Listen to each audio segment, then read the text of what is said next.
So when it comes to selling your house in this market, guys, things are still moving fairly quickly. You have to understand that it really depends on what your price point is, what demographic, and what type of property you're selling. You may have a home that is worth $900,000, so don't expect that to sell in 7 to 10 days because that is an area or a price point that is a little bit more slower moving.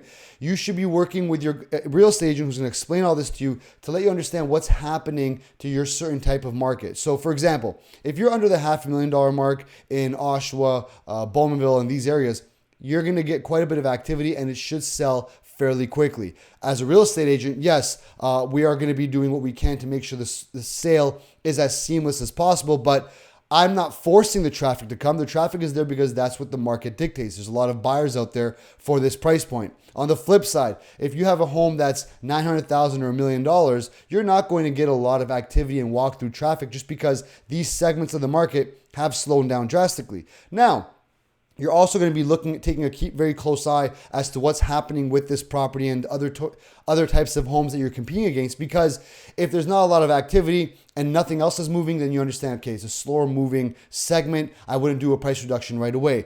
But if you're noticing that the other homes in the area that your competition or newer homes are coming up and they're selling before you, that might be the market telling you that, hey, the market deems your property to be a little bit too overpriced because there's other things with better value that they're moving forward towards. Okay, so it's very important to work closely with your real estate agent for them to explain this to you to kind of give you an idea of what kind of market you're dealing with. But even in Durham region, there are so many different pockets of activity taking place. You really have to get a good understanding of what's happening in this type of property demographic before you understand how you're going to price it, what your marketing strategy is going to be, and how you're going to approach it overall.